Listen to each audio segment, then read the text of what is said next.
Faure Gnassingbé, depuis l'Assemblée générale des Nations Unies, il lance un message fort. Frères et sœurs, le peuple de l'AES est dans un vrai et juste combat. Les Africains ont compris. Peuple d'Afrique, peuple du monde, on écoute l'allocution du président du Togo. C'est important. Les Africains commencent à se réveiller. On écoute ensemble.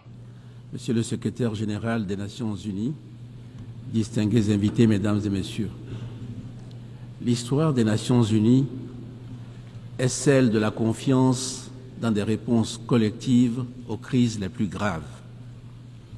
Mais chacun d'entre nous voit bien que nous sommes aujourd'hui à la croisée des chemins. D'une part, notre modèle multilatéral et nos institutions vieillissantes ne sont plus à même de faire face aux nouveaux défis qui sont, convenons-en, d'une complexité inédite. D'autre part, nos discussions comme nos engagements multilatéraux de ces dernières années restent souvent lettres mortes.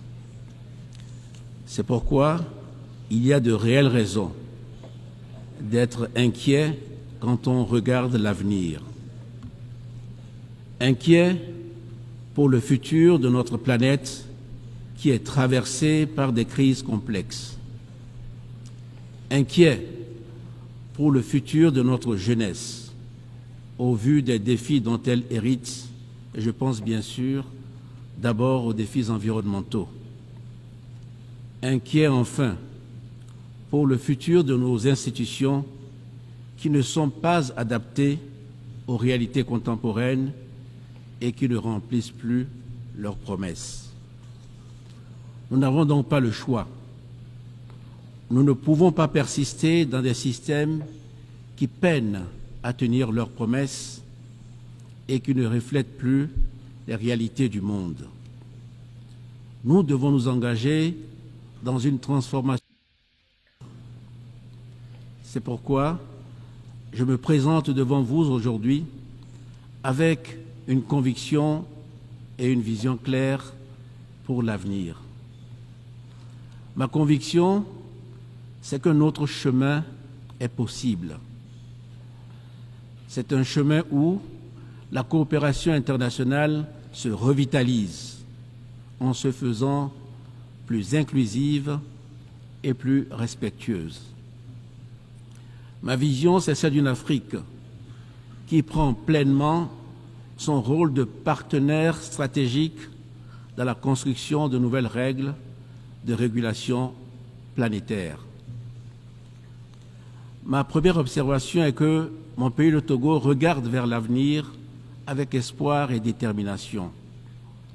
Au Togo, nous travaillons à un développement qui doit être durable, mais aussi équitable et inclusif. Pour cela, nous savons qu'il nous faut bâtir un État fort, visionnaire et protecteur. Nous le faisons en tant que nation, parce que c'est notre responsabilité envers les générations actuelles et futures.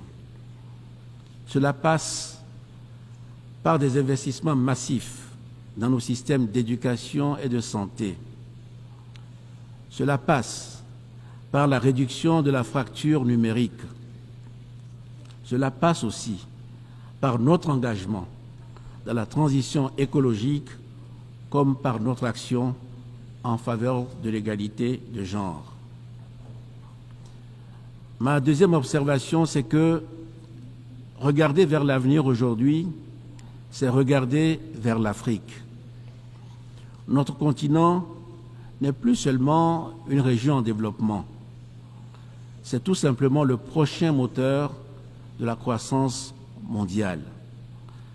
Car c'est en Afrique que se trouve et se trouvera encore pour longtemps la jeunesse mondiale.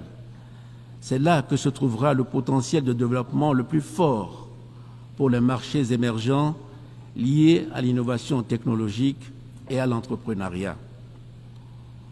C'est notamment en Afrique que l'économie verte et bleue offre des opportunités considérables pour un développement durable. Notre continent est riche en ressources naturelles. Correctement exploitées, elles peuvent transformer l'Afrique en un pôle mondial d'énergie propre et renouvelable. C'est aussi là que nous devons expérimenter les nouveaux modèles de partenariat dont nous avons besoin, notamment entre le secteur privé et le secteur public.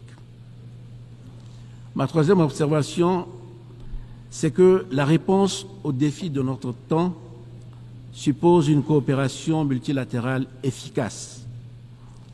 Les défis alimentaires, sécuritaires ou écologiques dépassent ce que chaque pays est capable de gérer efficacement à lui seul. De plus, il s'agit de crises fondamentalement asymétriques. Ces crises qui impactent rapidement et durement des régions du monde qui ne sont pas directement responsables de leurs causes. C'est pourquoi je redis ici ma conviction profonde. D'abord, face à ces menaces globales, il n'y a d'avenir meilleur pour les générations actuelles et futures que dans l'action collective et coordonnée de nos États. Et ensuite, cette action collective doit se mener à l'intérieur de cadres politiques mondiaux rénovés. Ceci est vrai, en particulier pour nos efforts d'adaptation et de résilience climatique. L'Afrique est l'une des régions les plus vulnérables aux effets du changement climatique. Et cela, bien que nous contribuions le moins aux émissions de gaz à effet de serre. Les effets délétères en Afrique du changement climatique en termes de sécurité alimentaire et ses conséquences migratoires ne peuvent plus être sous-estimés. Si nous n'y veillons pas, la question environnementale sera à l'origine de grandes vagues de migration vers le nord, ce qui, à l'évidence, en fait un sujet commun. Mais ce besoin d'action collective est vrai aussi du défi de la paix et de la sécurité. Et ce défi non plus ne peut plus être le fardeau des seuls Africains. En Afrique de l'Ouest, nous faisons face aux menaces persistantes du terrorisme. Selon moi, la réponse repose sur une combinaison de dialogue inclusif, de réformes sécuritaires et d'initiatives de développement économique pour éradiquer les causes profondes de la violence. Mais nous ne résoudrons pas tous ces défis seuls. La coopération multilatérale est nécessaire pour faire face à cette menace collective. Nous le savons tous, le développement, la transition climatique comme la sécurité sont devenus des sujets qu'il faut aborder de façon multilatérale. Mais pour cela, il faut d'abord réinventer notre modèle de coopération internationale et ceci me conduit à ma dernière observation. Il n'y aura pas de coopération internationale renforcée sans un nouveau modèle de partenariat plus équitable et plus respectueux des États africains. Nous avons un besoin urgent de réinventer le modèle du multilatéralisme pour rééquilibrer les efforts dans la coopération internationale. Dans ce cadre, notre continent, l'Afrique, mérite une attention particulière. Tout d'abord, il faut davantage de respect et de dignité pour les États africains sur la scène internationale. Il est temps de reconnaître que nous sommes des acteurs stratégiques à part entière, capables de contribuer de manière significative aux efforts mondiaux pour la paix, le développement durable et la dignité humaine.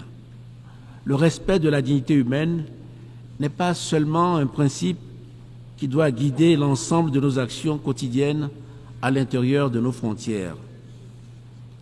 Le respect et la dignité de nos peuples doivent être reconnus à travers leur représentation et surtout l'importance donnée à leur voix, qui doit s'exprimer et être respectée dans les forums internationaux. Ensuite, il faut un nouveau modèle de coopération internationale qui s'appuie plus largement sur la localisation. Les solutions universelles imposées de l'extérieur peuvent, c'est vrai, avoir quelques vertus, mais elles n'ont que très partiellement fait leurs preuves. Malgré les efforts de ces dernières années, l'aide internationale reste trop souvent déconnectée des besoins et des capacités d'agir des populations qui en bénéficient.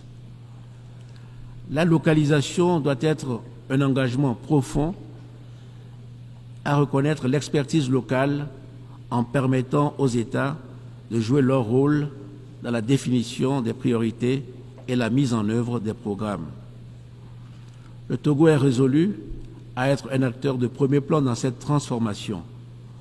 Je lance un appel à tous les acteurs internationaux pour qu'ils soutiennent une coopération plus équitable et respectueuse. Excellences, Mesdames et Messieurs, l'Afrique est prête. Elle est prête à jouer le rôle qui lui revient sur la scène internationale, mais elle aspire à être respectée, écoutée et soutenue dans les efforts de manière équitable. Ensemble, travaillons à construire un monde où chaque nation, chaque individu peut vivre avec dignité, en harmonie avec les autres et avec notre planète. Je vous remercie.